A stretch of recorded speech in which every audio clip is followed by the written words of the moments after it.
En el siguiente video presentaremos el tema la estereoquímica. Pero, ¿qué es la estereoquímica?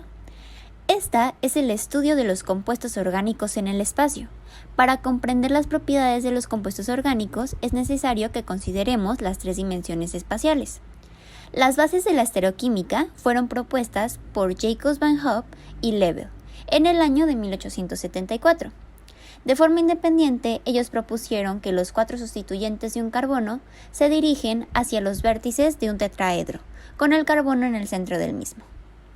Si bien, para dar una introducción al tema, decidimos mostrar este organizador gráfico, el cual nos muestra el tema principal, los isómeros, los cuales son moléculas que tienen la misma fórmula molecular pero diferente estructura. Estos se dividen en constitucionales y estereoisómeros. Los constitucionales son aquellos que difieren en la forma en la que están unidos sus átomos, o también se puede decir que tienen distinta conectividad. En cambio, los estereoisómeros son isómeros con la misma conectividad, pero diferente disposición espacial de los átomos. Los constitucionales se dividen en isómero de esqueleto, isómero de posición, isómero de función, y los estereoisómeros se dividen en diastereoisómeros y en antiómeros. Si bien los diastereoisómeros hacen referencia a que no son imágenes especulares entre sí. Entre ellos encontramos los isómeros geométricos, que se dividen en isómeros ZE y isómeros cis-trans. Después los diastereoisómeros con múltiples centros quirales. Y los enantiómeros, estereoisómeros que no son imágenes especulares no superponibles entre sí. En este caso, nosotros estaremos hablando de los estereoisómeros. A continuación les presentaremos la información más a detalle. Como ya comentó mi compañera, los isómeros están divididos en isómeros constitucionales y estereoisómeros. En este caso hablaremos de los estereoisómeros. ¿Pero qué son? Bueno, los estereoisómeros tienen todos los enlaces idénticos, son moléculas con todos los enlaces idénticos y se diferencian por la disposición espacial de los grupos. En estos se encuentran los isómeros cis y trans, o también conocidos como geométricos. También están los enantiómeros y los diastereoisómeros. Isómero cis, trans o geométrico. La isomería cis-trans es derivada de la rotación restringida en torno a un enlace carbono-carbono. Esta restricción puede ser debida a la presencia de dobles enlaces en los ciclos, como lo muestra en el ejemplo del 2-buteno. El 2-buteno puede existir en forma de dos isómeros, los cis o los trans. El isómero que tiene los hidrógenos al mismo lado se le llama cis, y el que tiene los hidrógenos a lados opuestos se le llama trans. Ahora hablemos de la quiralidad molecular y enantiomérica. La palabra quiral fue introducida por William Thomson, Lord Kelvin, en 1897 para designar objetos que son superponibles con su imagen especular. Aplicado en química orgánica, podemos decir que una molécula es quiral cuando en ella su imagen en su espejo no es superponible, como lo muestra en la imagen. Un claro ejemplo de la quiralidad molecular es en el ejemplo que tenemos del carbono asimétrico. Un carbono asimétrico es un carbono quiral. Compuestos con un carbono asimétrico, como es el claro ejemplo del 2-clorurobutano, pueden estar en forma de dos isómeros. En el caso de la quiralidad molecular, no solo encontramos compuestos con un solo carbono quiral, sino que hay moléculas con más de un centro quiral.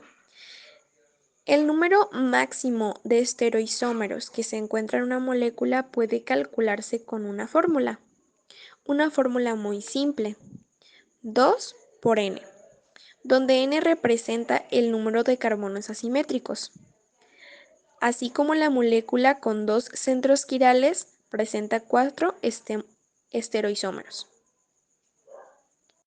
Un claro ejemplo de ello es el 2-bromo-3-clorurobutano, pues este compuesto presenta 4 estereoisómeros, al tener dos centros quirales.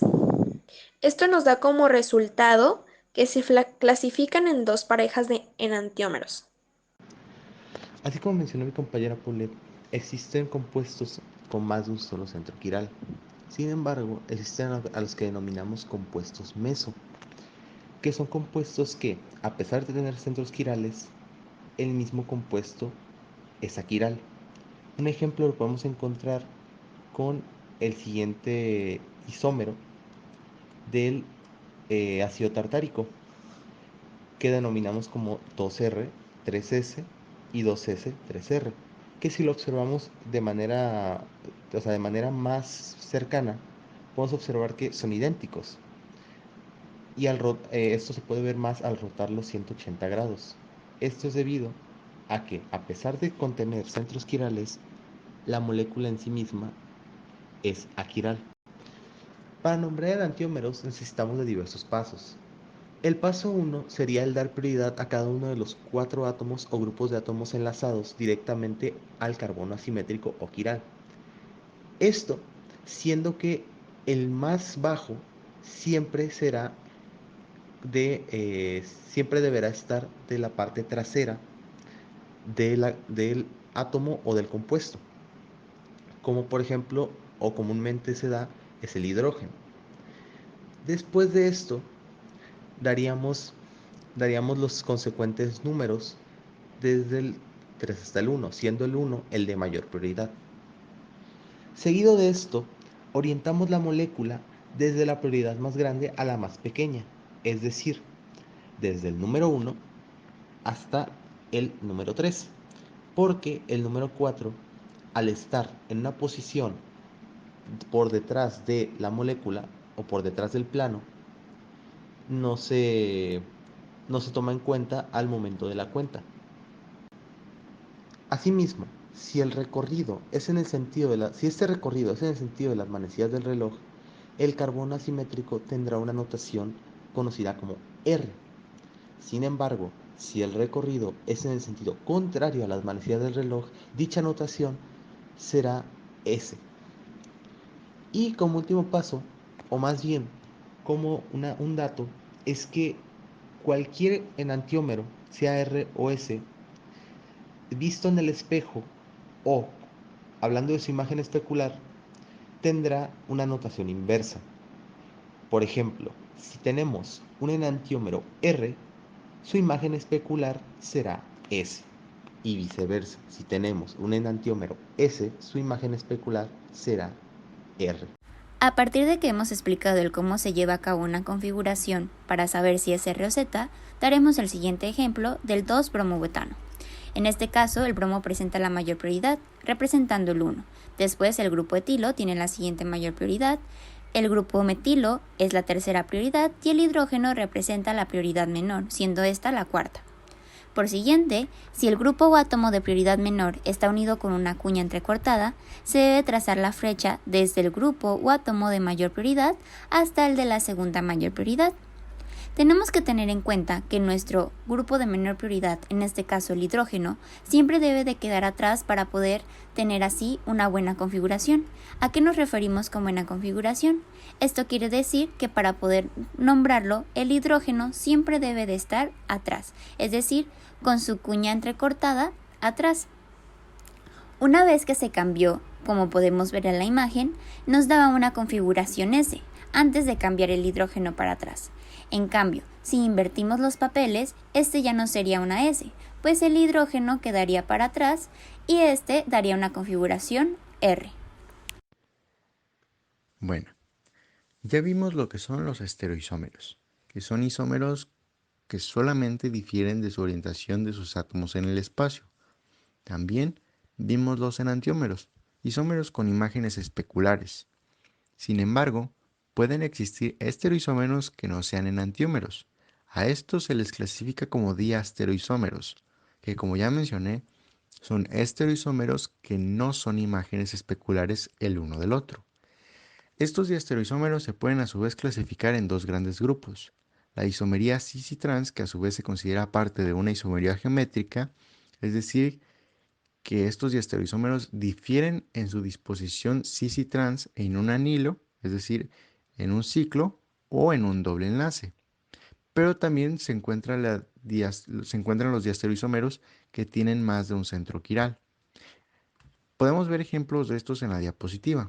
En la parte de abajo, primeramente, podemos ver un ciclopentano con 2 metilos en su conformación cis y trans. Estos tienen una relación diastereoisómica, pero a su vez, la conformación trans tiene un enantiómero, por lo que podemos ver estas dos clases de isómeros.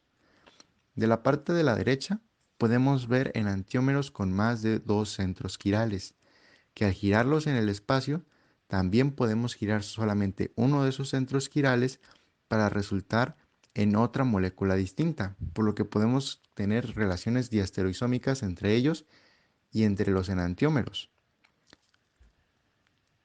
Es decir, que tenemos, repasando un poco, diastereoisómeros cis y trans y con más de un centro quiral.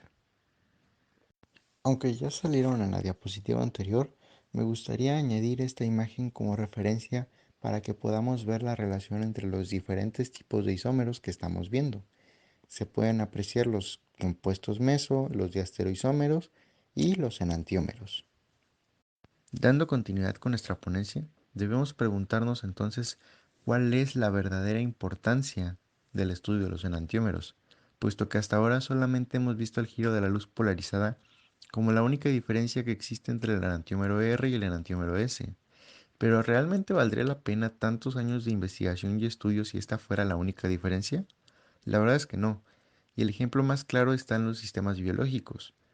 En nuestro cuerpo, en seres vivos, en todas partes, las enzimas que tenemos son capaces de reconocer a los enantiómeros, y más importante aún, solamente uno de los enantiómeros en muchos casos es capaz de acoplarse con esta enzima para formar el complejo enzima-sustrato. Un ejemplo muy claro es en la epinefrina, una de las hormonas que secreta la médula suprarrenal.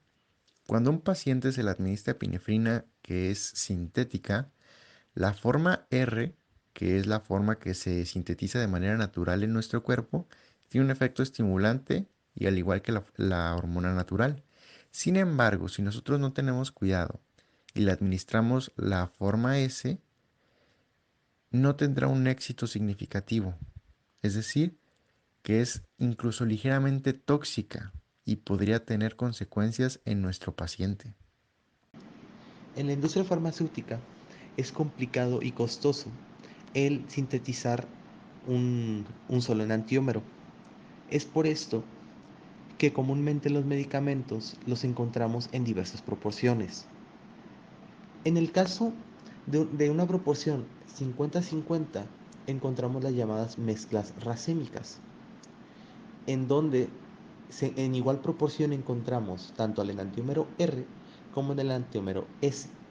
Un ejemplo es el ibuprofeno, que cuenta con una mezcla de enantiómeros del 50-50. Las mezclas racémicas no muestran una rotación óptica debido a que la rotación del enantiómero positivo cancela exactamente la rotación negativa del otro. También existen unos ciertos pasos similares para poder nombrar las configuraciones en proyecciones de Fischer. Como sabemos, una proyección de Fischer es cuando la molécula se dibuja en forma de cruz con los sustituyentes que van al fondo del plano en vertical y los grupos que salen hacia nosotros en la horizontal. El punto de intersección de ambas líneas representa el carbono proyectado. En este caso, primero tenemos que trazar una flecha desde el grupo o átomo con la mayor prioridad, una vez que estos ya los hayamos asignado, hasta el grupo o átomo con la siguiente prioridad mayor, siempre y cuando el grupo con la menor prioridad, en este caso el hidrógeno, esté en un enlace vertical. Después, si el grupo o átomo con la menor prioridad está en el enlace horizontal, lo que indica la dirección de la flecha será contrario a lo correcto. Finalmente, al trazar la flecha del grupo 1 al 2, se le puede hacer pasar por el grupo o átomo con la menor prioridad, en este caso el hidrógeno, pero nunca se debe dibujar haciéndola pasar por el grupo átomo con la siguiente prioridad, en este caso el 3.